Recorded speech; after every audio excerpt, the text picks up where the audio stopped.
कक्षा 9 बहुपद हम लोग देख रहे थे। तो बहुपद में ये अगला अभ्यास आएगा यहाँ पर द्विघात बहुपद के शून्यक। इनको हम जीरोज भी कहेंगे, इंग्लिश में जीरोज, हिंदी में शून्यक। यानी कि कोई भी द्विघात बहुपद है वो शून्य कब कब हो रहा है। जैसे 2x² माइनस एक्स, ये एक हमारा द्विघात बहुपद था। अब ये किन किन मानों पर शून्य होगा। अब x में था, तो अगर हम देखें यहाँ पर x बराबर 0 रख दें तो 0 रखने से 2 इंटू 0 माइनस 0, तो ये शून्य हो रहा है। तो इसका मतलब क्या हुआ कि x बराबर 0 जो है इसका एक शून्यक है। और क्या हो जाएगा, अगर हम x बराबर 1/2 रख दें तो रख कर देखें, 2 इंटू 1/2 का स्क्वायर माइनस 1/2, तो क्या आ जाएगा हमारा 2 इंटू 1/4 माइनस 1/2, 2 दूनी 4, तो हमारा आ गया 1/2 माइनस 1/2, यानी कि शून्य आ गया। तो इसका मतलब क्या हुआ कि इस बहुपद का x बराबर 1/2 भी एक शून्यक है। तो एक शून्य भी यहाँ पर एक शून्यक है और 1/2 भी यहाँ पर शून्यक है, तो दो इसके शून्यक हो गए या इनके हल हो गए। तो इस अभ्यास में हम लोगों को यहाँ पर यही पढ़ना है कि द्विघात बहुपद के शून्यक, जीरो अंग्रेजी में कहेंगे, बाकी शून्यक ही आएगा ज्यादातर शब्द की शून्यक इसके कौन कौन से हैं। देखते हैं प्रश्न हम लोग। तो पहला प्रश्न है कि p माइनस 8 इक्वल्स टू 0। अब p माइनस 8 इक्वल्स टू 0 हो तो बहुपद px का एक शून्यक होगा। अब देखिए यहाँ पर हमारा बहुपद नहीं दे रखा है, px का मतलब क्या हुआ कि x में एक बहुपद होता होगा, ये x की घात 4 प्लस 3x² कुछ भी होता हो। और p माइनस 8 का मतलब क्या हुआ कि x की जगह माइनस 8 रख दिया और मान कितना आ गया 0। तो x की जगह -8 रखने से उत्तर 0 आ रहा है, इसलिए इसका शून्यक -8 होगा। किसका मान रखा, x का, यानी कि x बराबर -8 इसका शून्यक होगा। या -8 को हम इधर ले आए तो क्या बन जाएगा x प्लस 8, तो x प्लस 8, तो x प्लस 8 इसका एक शून्यक होगा। तो ये हमारा बी वाला विकल्प सही है।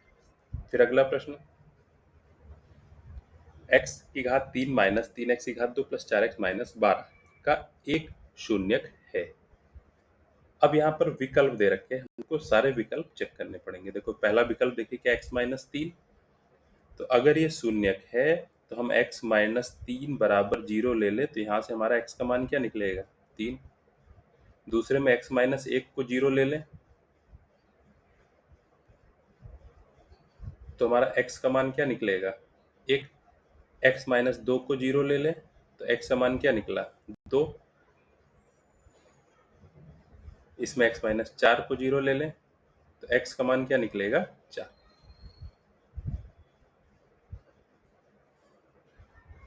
तो इस तरह से हमने देखा कि प्रश्न नंबर 2 के जो चारों विकल्प हैं, यानी कि ए वाला विकल्प तब सही होगा जब x का मान 3 रखने से 0 हो, बी वाला x का मान 1 रखने से, सी वाले में x का मान 2 आया और डी वाले में x का मान 4।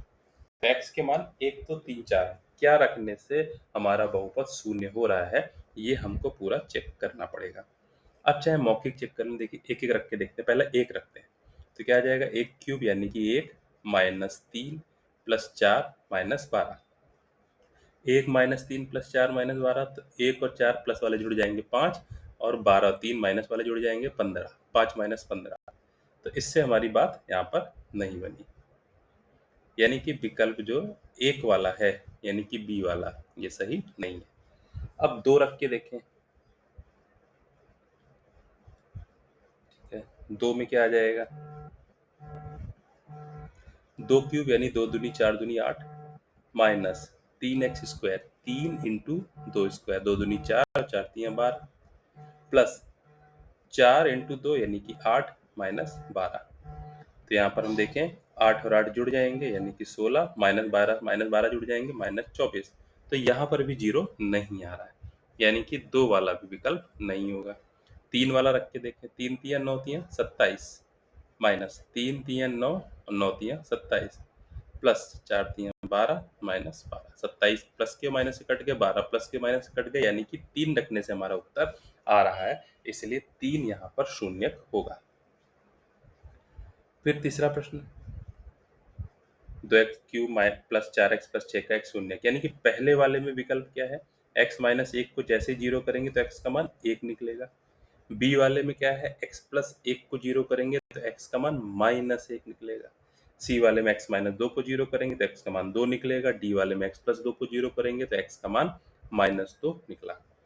अब ये चारों विकल्प हम लोग रख करके देखें, तो हम एक एक शुरुआत करते हैं। अगर एक रखते हैं, अब देखिए यहाँ पर जाहिर सी बात है, आप देख रहे हैं इस वाले बहुपद में प्रश्न नंबर 3 में सभी पद प्लस के हैं, यानी कि अगर प्लस की गिनती रखेंगे तो मान जुड़ता चला जाएगा, कभी जीरो नहीं होगा। तो ए वाला विकल्प भी नहीं हो सकता, सी वाला भी हो सकता, तो इसका उत्तर बी और डी में से ही होगा। चलिए -1 रखें अगर, तो 2 × x³ x की जगह -1 रखेंगे तो -1⁻³ यानी माइनस निशान बाहर आ जाएगा, माइनस का 2 प्लस 4x 4 × -1 यानी कि -4 प्लस 6, तो -2 -4 जुड़ जाएंगे -6 प्लस 6 कट गया तो ये शून्य आ गया, यानी कि -1 रखने से इसका बहुपद का मान शून्य आ रहा है, इसलिए इसका एक शून्य जो है -1 है।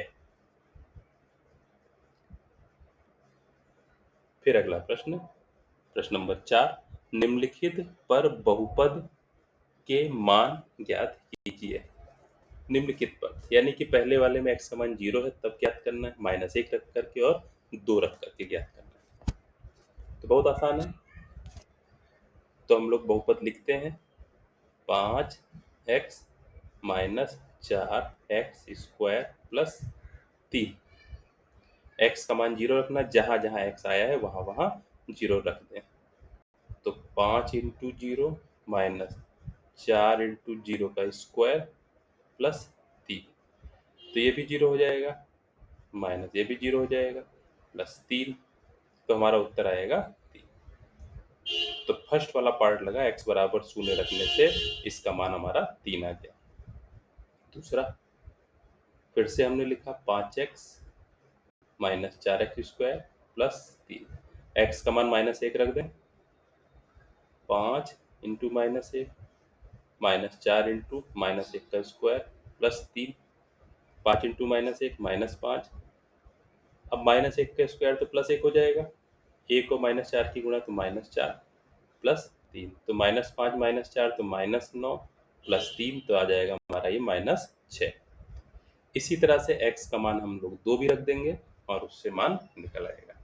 तो ये बहुपद के मान याद करने।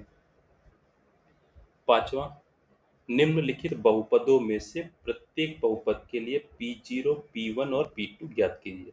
अब देखिए कंफ्यूजन नहीं होना, Px क्या होता है, जैसे अब यहाँ पर अलग अलग बहुपद है, जैसे मान लीजिए पहला ही वाला है, ये Py दे रखा है, Py मतलब कि y में ये बहुपद है। लिखें अगर P ब्रैकेट में y का मतलब कि y में एक बहुपद है, y² - y प्लस 1, ये y में हमारा बहुपद है। हमको ज्ञात क्या क्या करना है, P0 मतलब y की जगह 0, P1 मतलब y की जगह 1 और P2 मतलब y की जगह 2। इसी तरह से अगला सवाल, अगर t है तो t की जगह 0, तो फिलहाल हमें P0 ज्ञात करना है, तो हम क्या करें, y की जगह 0 रख दें, तो P0 बराबर 0 का स्क्वायर -0 प्लस 1, तो हमारा हो जाएगा 1, तो P0 का मान हमारा 1 निकल आएगा। इसी तरह से हम P1 निकाल सकते हैं और P2 निकाल सकते हैं। जैसे हमें P1 निकालना है तो हमारा क्या हो जाएगा, P1 बराबर 1 स्क्वायर -1 प्लस 1, 1 स्क्वायर 1 ही रहेगा, -1 प्लस 1, तो -1 प्लस 1 कट गया, केवल उत्तर 1 आ गया, तो P1 का मान 1। इसी तरह से P2 निकाल सकते हैं, P2 बराबर y² था यानी कि 2 का स्क्वायर -2 प्लस 1, 2 का स्क्वायर यानी 4 -2 प्लस 1, तो 4 और 1 प्लस प्लस वाला जुड़ जाएंगे, 5 -2 और 5 - 2 का मान जो है हमारा 3 आ गया। तो इसी तरह से इसके बाकी प्रश्न भी लग जाएंगे। फिर हम लोग मिलते हैं।